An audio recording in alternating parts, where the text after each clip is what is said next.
Alhamdulillah, alhamdulillahilladzi hadana li hada wa ma kunna linahtadiya laula an hadana. Asyhadu an la ilaha illallah wa asyhadu anna Muhammadan abduhu wa rasuluh. Allahumma shalli ala sayyidina Muhammadin al-fatih lima ughliq wal khatim lima sabaq. Nasirul haqqi bil haqqi wal hadi ila siratikal mustaqim wa ala alihi haqq qadrihi wa miqdarihi al-adim wa ba'du.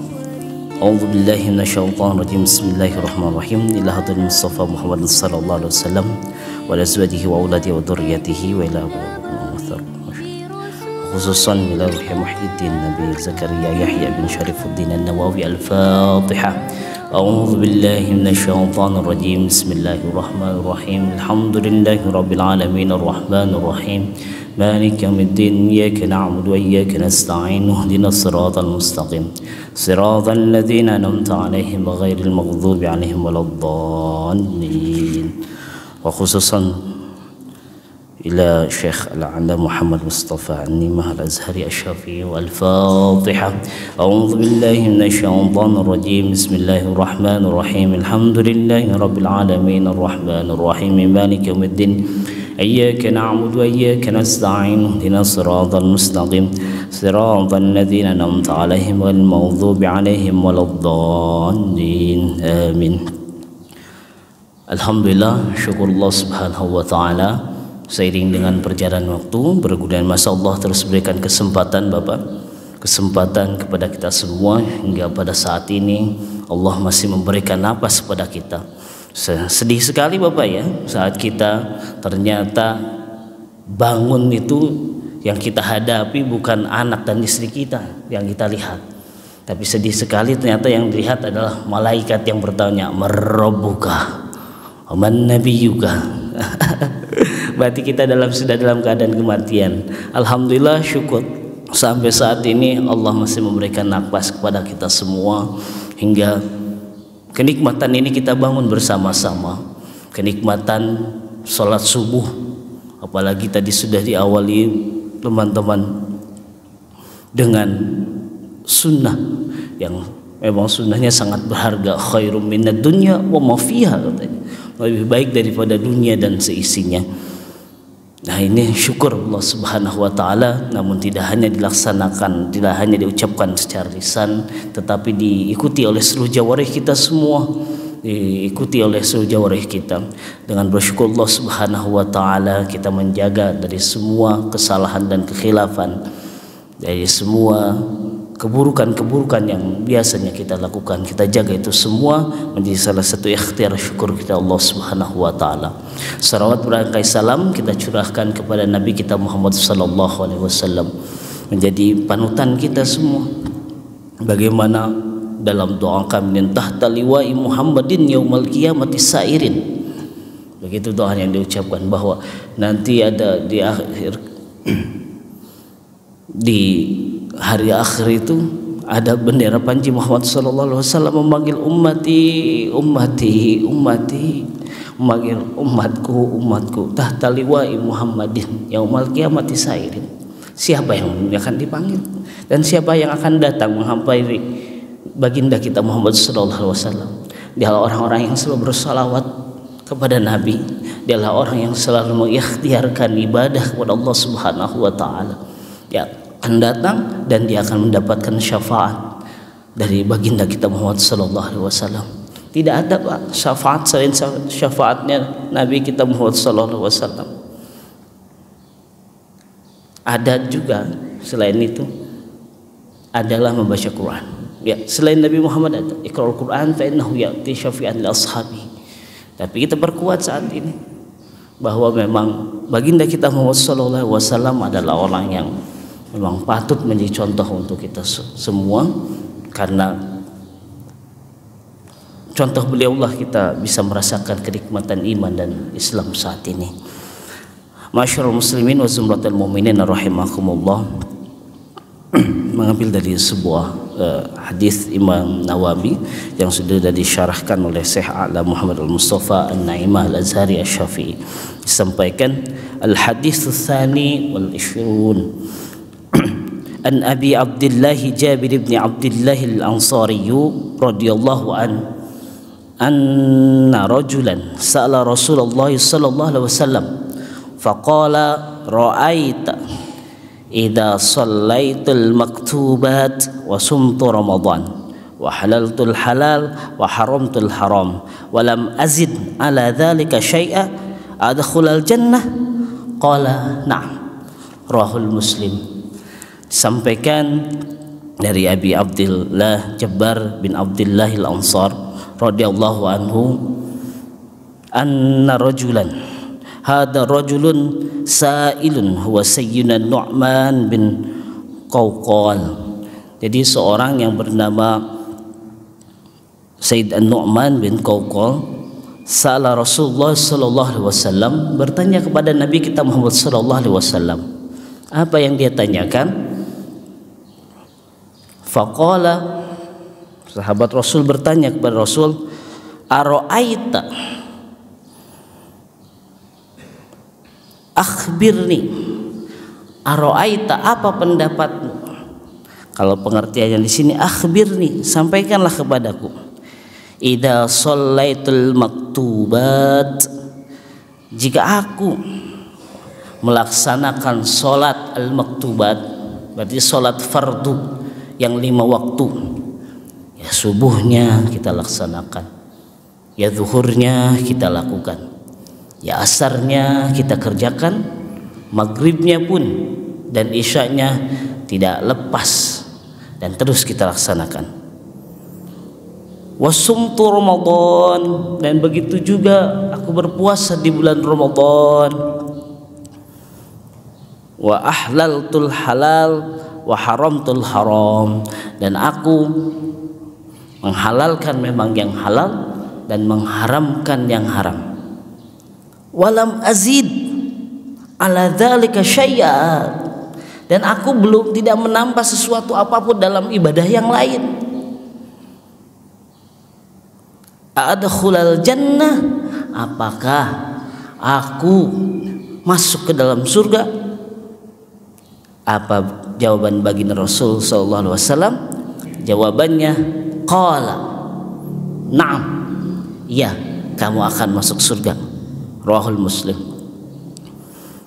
Dari sini bapak-bapak, ibu-ibu sekalian, ibu-ibu ada ini hadir juga ya, ikut ya.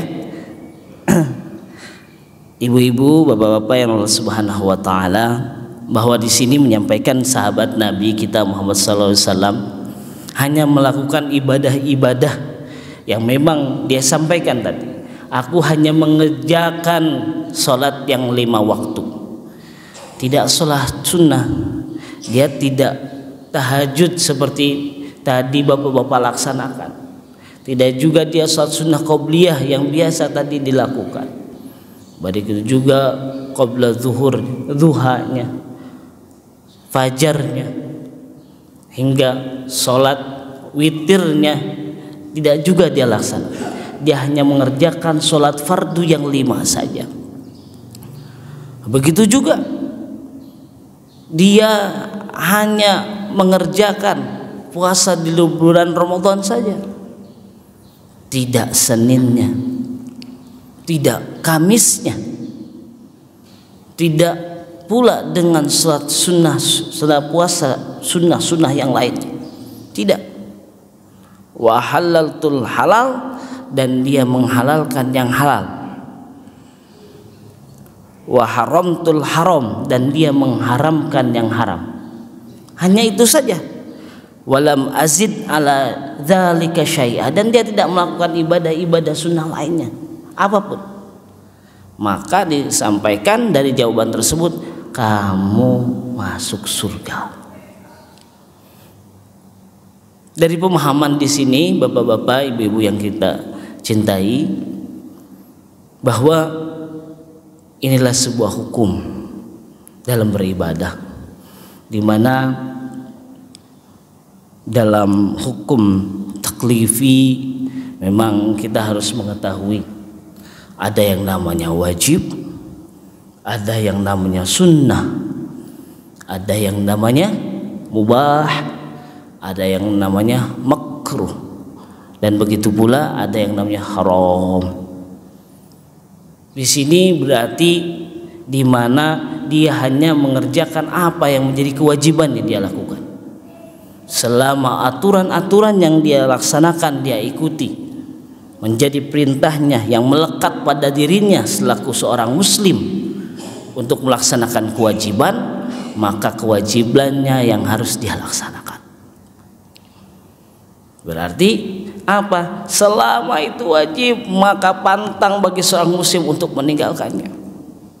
Selama itu sunnah, maka menjadi sebuah pilihan bagi seorang muslim. Yassir wala tu'asir. Bukankah begitu? Islam itu mudah dan memberikan kemudahan untuk kita semua. Sama seperti kita dalam kondisi sakit.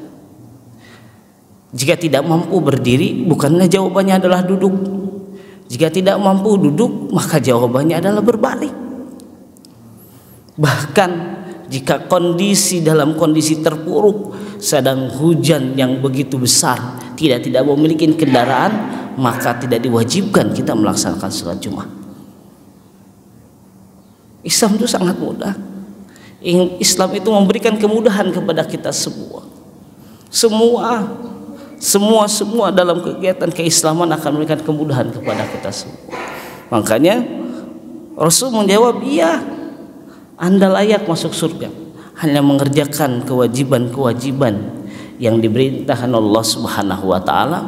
Namun ingat, ada wa halaltul halal wa haramtul haram. Memang jika ada yang halal maka bisa dapat dilakukan. Dan jika memang itu haram, maka tidak dapat dilakukan. Nah, penjabaran lain dalam tadi kita mengenal sebuah hukum. Umumnya mungkin kita mengetahui bahwa hukum itu ada wajib, sunnah, mubah, makruh. Itu juga ada yang haram. Ada hukum lain, wadi namanya. Ada mengenal, wah, kalau habis wudhu buang angin, apa namanya? Batal. Berarti itu menjadi sebuah hukum. Kalau kita sudah suci dari hadas besar, suci dari hadas kecil, suci dari pakaian, suci dari tempat, sudah siap menghadap kiblat, sudah masuk waktunya sholat, berarti syaratnya sudah cukup, dianggap sah untuk melaksanakan sholat. Nah, ini menjadi sebuah hukum-hukum pula dalam kehidupan kita yang melekat. Namun ini ada sebab dan akibatnya. Tidak mungkin kita melaksanakan sholat kalau waktunya belum cukup. Tidak mungkin kita menjamakkan sholat kalau belum sampai 16 farsah atau uzur syar'inya belum ada. Maka daripada itu penting bagi kita untuk memahami hukum-hukum ini, mendalami hukum-hukum ini, sehingga apa? Amaliyah ibadah kita dapat kita laksanakan dengan baik dan benar. Bapak-bapak, ibu-ibu yang Allah Subhanahu wa taala, selain daripada hukum tersebut, bahwa di sini juga kita dapat mengetahui mengapa dalam hadis ini disampaikan hanya beberapa contoh ibadah saja yang bagaimana seorang bisa dapat masuk dalam surga Allah Subhanahu wa taala. Sampaikan, idza shallaitul maktubat, jika aku melaksanakan salat-salat yang ditetapkan Allah Subhanahu wa taala, berarti yang 5 waktu, berarti layak bagi dia masuk surga. Namun yang terpenting dalam ibadah sholat di sini adalah adwamuha, yaitu kita melaksanakan, mendawamkan ibadahnya, jangan sampai kita terputus. Bahkan ada sebuah perkataan mengatakan La qodo'a fis sholah, katanya. Tidak ada kodok dalam sholat. Mengapa? Tetapi dalam ahli fikih yang lain mengatakan ada pengkodohan sholat. Jika memang lupa disebut kodok. Jikapun memang tertidur pulas bisa mengkodok sholat. Maksudnya apa di sini kalau ada pernyataan la qodo'a fis sholah, tidak ada kodok dalam sholat, bahwa sholat itu hal yang sangat wajib dilaksanakan. Hal yang sangat penting untuk dilaksanakan. Tidak boleh seorang muslim itu meninggalkan yang namanya sholat. Makanya ada syarat-syarat yang bisa memudahkan dia agar terus menjaga dalam sholat. As-sholatu imaduddin, wa man aqamaha faqad aqamaddin, wa man tarakaha faqad hadamaddin. Sholat itu menjadi sebuah tiang. Sama yang ada di masjid ini. Ada 1, 2, 3, 4, 5, 6, 7, 8 tiang yang ada di dalam masjid ini. Yang terlihat, yang zahir. Ini menjadi tiang. Bagaimana jika yang 8 ini yang tadi kita sebutkan yang ada di dalam masjid ini tidak ada? Atau hanya 4 saja yang menopang? Maka akan terjadi sebuah kehancuran.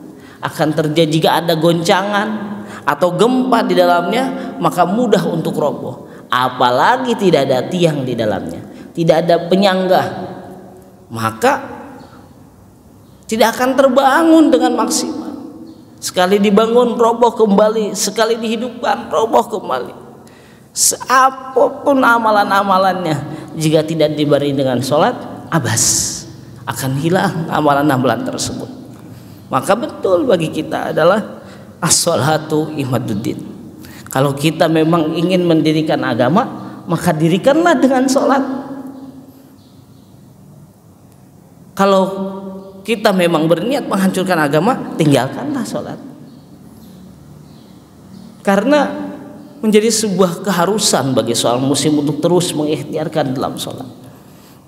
Kalau pun kita pahami, kita nikmati bahwa sebenarnya dengan sholat kemaksiatan yang lain akan semakin menjauh pada kita semua. Kemaksiatan yang lain pun akan semakin menjauh kepada kita semua. Karena apa? Karena kita sudah mengisi kekosongan waktu, difokuskan kepada ibadah kita yang utama, yaitu sholat. Dari mulai saat kita emosi, kita bersihkan dengan air wudhu, kita gunakan baju-baju terbaik, kita niat, kita hadapi kepada kiblat, kita niatkan untuk ibadah dan berdoa. Maka apa? Emosi tersebut akan turun. Jika kita gelisah pun akan sama, dengan metode sholat akan terselesaikan semuanya. Makanya kenyamanan dan ketenangan yang kita rasakan ya memang saat setelah melaksanakan sholat itu. Coba kalau kami meyakini bapak-bapak di sini termasuk orang-orang yang selalu menjaga dalam sholatnya. Bagaimana jika kita sedang bekerja jam 1, jam 2 siang kita belum melaksanakan sholat zuhur? Gelisah hati ini. Bagaimana saat kita sedang ada kesibukan 4:30 asar belum kita laksanakan? Pikiran Pak, belum ada keganjalan dalam diri. Tapi memang terpenting. Karena kenapa kita merasa gelisah, hati kita tersentuh? Karena kita selalu mendawamkan sholat, selalu mendawamkan. Apalagi kita tidak hanya mendawamkan sholat secara sendiri, tapi kita selalu mendawamkan sholat secara berjamaah. Makanya dengan masjid yang sebesar ini kita bisa memenuhi saf-saf yang ada di masjid ini. Memang belum semua saf masjid ini terisi, tapi 2-3 saf sudah biasa kita terisi dalam kegiatan subuh. Berarti apa? Kita bagian dari orang-orang yang menjaga sholat. Inna sholata tanha 'anil fahsya'i wal munkar. Sungguh dengan sholat itu mencegah perbuatan keji dan mungkar. Allahu Akbar Pak. Mungkin saja yang kita lihat di berita-berita, Pak, kasus pembunuhan. Sedih sekali kalau kita lihat, Pak, anak kecil, seorang anak bisa membunuh orang tuanya. Orang tua pun begitu membunuh anaknya. Ibu kepada anak, anak kepada bapak, begitu Pak circle-nya. Tapi kalau kita lihat cermati punten, kalau kita tanyakan, kalau kita boleh tanyakan, kasus-kasus terjadi seperti itu, apakah teman-teman kita, saudara kita yang membunuh tersebut menjaga sholatnya? Apakah teman-teman kita yang melakukan hal-hal yang mungkar, tidak hanya pembunuhan, mungkin perjudian, narkoba, menjaga sholatnya?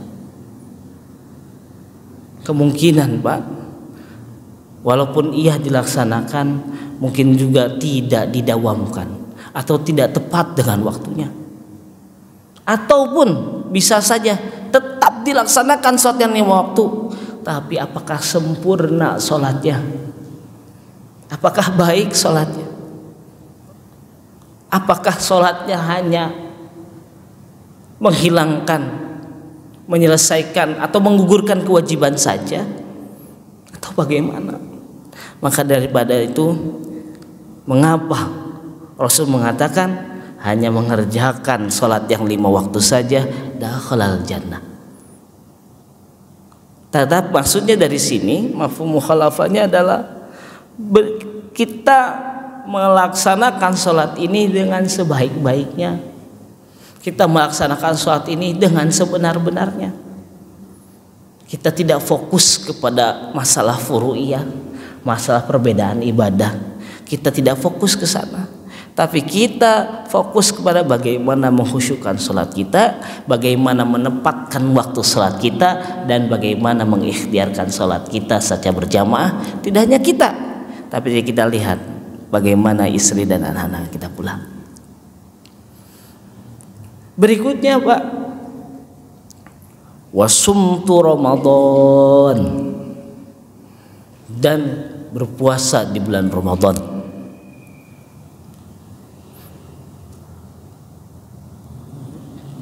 Mungkin masih beberapa bulan lagi kita akan menghadapi Ramadan, Pak.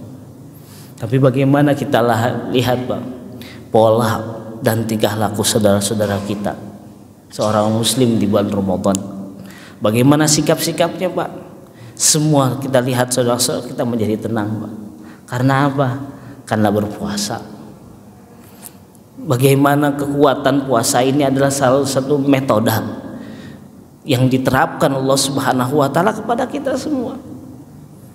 Memang diri kita itu butuh istirahat. Diri kita itu butuh tenang. Diri kita itu butuh memikirkan Allah. Salah satu strategi itu memikirkan Allah yaitu dengan berpuasa. Apalagi memang kita tahu bahwa wa ana ajzi bihi, kata Allah, semua amal ibadah boleh dicatatkan oleh yang lain, tapi tidak dengan puasa. Makanya apa? Puasa adalah salah satu hal yang mendasar bagaimana menjadi salah satu wasilah pada kita mendapatkan surga Allah Subhanahu wa ta'ala. Subhanallah, kalau ini menjadi dawaman kita, Bapak, di Ramadan puasa, insya Allah kita akan terlahir benar-benar dalam keadaan yang baik. Nanti setelahnya Idul Fitri menjadi Idul Fitri yang sangat baik kepada kita semua. Tapi memang sering kita mendengar guru-guru kita, ustadz-ustadz kita, kamin shaimin laisa lahu min siyami ilal ju'i wal atash. Banyak orang-orang yang berpuasa, namun sayang puasanya tersebut hanya dia rasakan lapar dan haus saja. Dia tidak melaksanakan kenikmatan-kenikmatan yang lain. Jika ini kita latih bapak-bapak sekalian menuju Ramadan, kita mulai. Semoga puasa-puasa berikutnya kita latih diawali dengan puasa-puasa sunnah. Insya Allah nanti Ramadan kita bisa melaksanakan puasa-puasa yang lebih sempurna lagi, yang lebih bermanfaat lagi untuk kita semua. Wa halaltul halal wa haramtul haram. Kita menghalalkan yang halal, mengharamkan yang haram. Pak, menghalalkan yang halal, mengharamkan yang haram. Ada yang sifatnya tingkah laku, ataupun yang sifatnya tidak dimakan kepada tubuh kita, ada yang sifatnya kita lakukan. Kita menghalalkan hal yang halal, ya, kita melakukan kegiatan-kegiatan yang tidak mungkar. Kita melaksanakan kegiatan-kegiatan. Masjid ini melaksanakan event Maulid Nabi Muhammad SAW dengan rentetan-rentetan ajaran.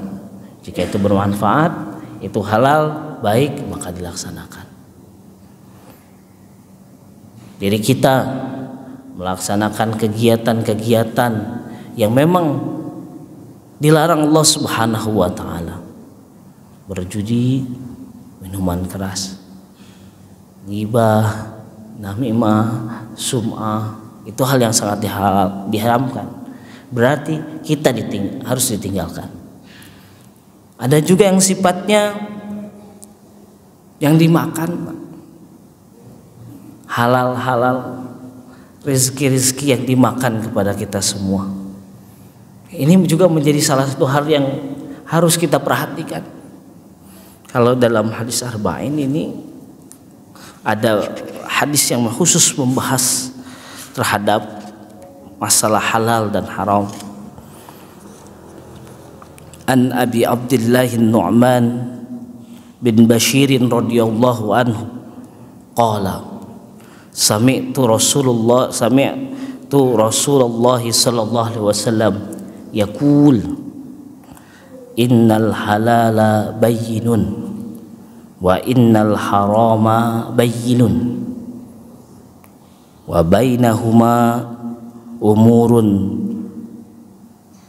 mushtabihatun la ya'lamuhunna kathirun minan nas faman ittaqa asyubhati faqad istabra'a lidinihi wa 'irdihi wa man waqa'a fi syubuhati waqa'a fil haram karra'i yar'a haulal hima yushiku ayyarta'a fi ala wa inna likulli malikin hima ala wa inna himallahi maharimuhu ala wa inna fil jasadi mudghah wa idza salahat salahal jasadu kulluhu wa idza fasadat fasadal jasadu kulluhu ala wahya qalbun rahul Bukhari wa Muslim muttafaqun alaih. Bahwa di sini sampaikan dalam sebuah hadis an Abi Hurairah an Abi Abdullah Nu'man bin Bashir radhiyallahu anhu qala sami'tu Rasulullah sallallahu alaihi wasallam, saya mendengar Rasulullah sallallahu alaihi wasallam yaqul berkata, innal halala, sesungguhnya hal yang halal, bayyinun, itu jelas, wa innal harama bayyinun, dan yang haram itu jelas. Bapak tahu ini dapat gaji yang sudah ditetapkan dari kantor karena melakukan kegiatan-kegiatan sesuai dengan aturan yang sudah ditetapkan, sekian rupiah, jelas. Wa innal harama bayyinun, dan sesungguhnya yang haram itu jelas. Ar-rashi wal murtashi, yang nyogok dan yang disogok, atau kita membuat nota-nota palsu, jelas, sudah tahu, mudah. wa bainahuma umurun mutasyabbihat, tetapi di antara yang halal, di antara yang haram ada hal yang mutasyabih. Yang ini masih abu-abu untuk kita semua.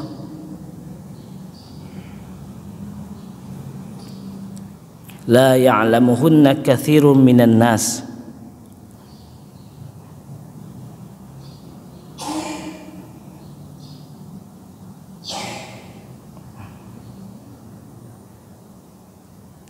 Banyak sekali dari mereka la ya'lamu, tidak tahu hukum, la ya'lamul hukma, tidak mengetahui hukum terhadap hal-hal ini. Famanittaqa,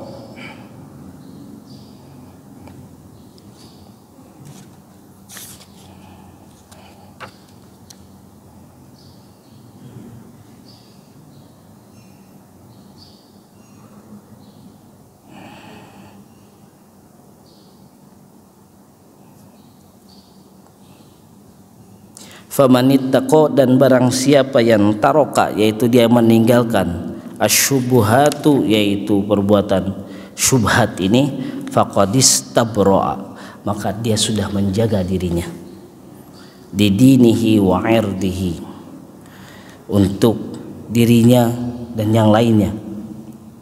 Waman waqa'a, dan barang siapa yang mengerjakan fi syubuhati waqa'a fil haram, maka dia sudah melakukan hal yang haram.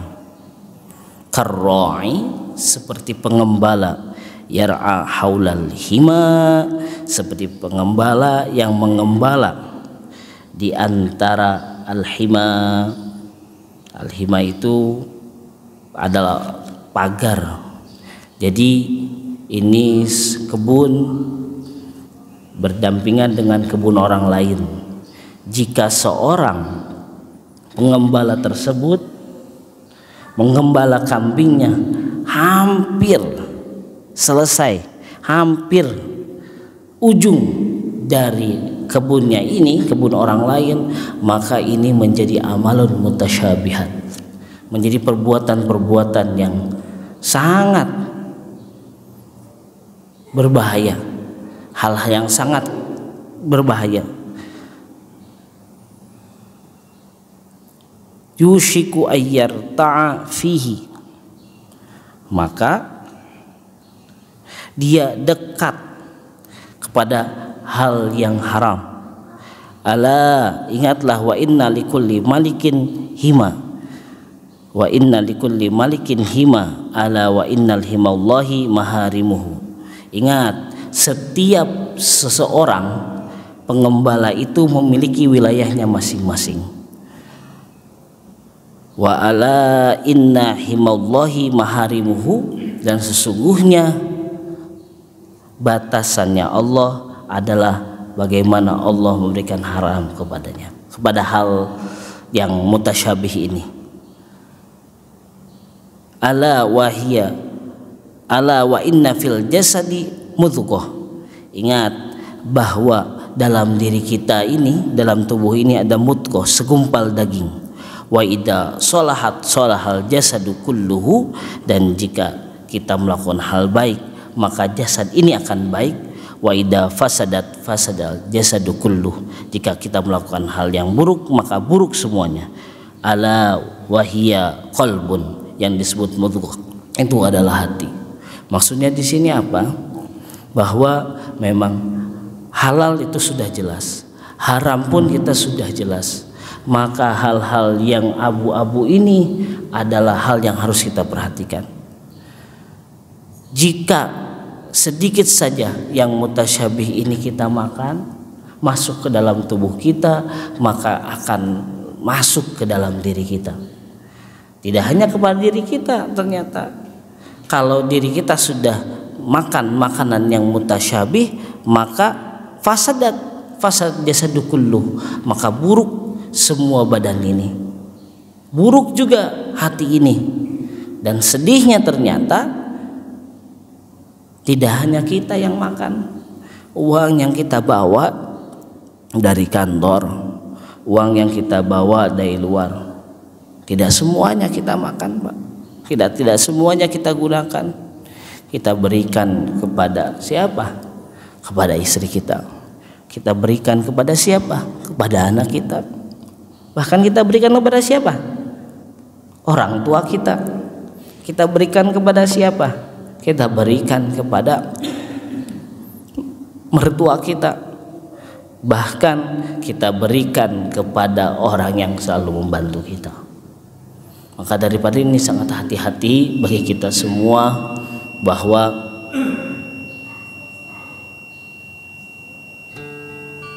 hal yang halal memang harus kita jaga kehalalannya. Hal yang haram harus kita jauhi, karena itu akan merusak diri kita semua. Bapak-bapak yang Allah Subhanahu wa taala, jadi memang bagi kita penting sekali untuk menjaga sholat kita. Itu juga kita harus benar-benar sempurna dalam melaksanakan ibadah puasa kita, dan kita harus memperhatikan jika kita harus melaksanakan hal-hal yang halal, begitu juga kita harus menjauhi hal-hal yang haram. Karena dengan ikhtiar tersebut, maka sesuai dalam hadis, surga menjadi balasan untuk kita semua. Semoga ini menjadi salah satu pengingat untuk kita semua dari apa yang sudah kita pelajari bersama-sama, bermanfaat. Allahumma waffiq ila aqwamit thoriq. Mohon maaf atas kesalahan dan kehilafan. Wassalamualaikum warahmatullahi wabarakatuh.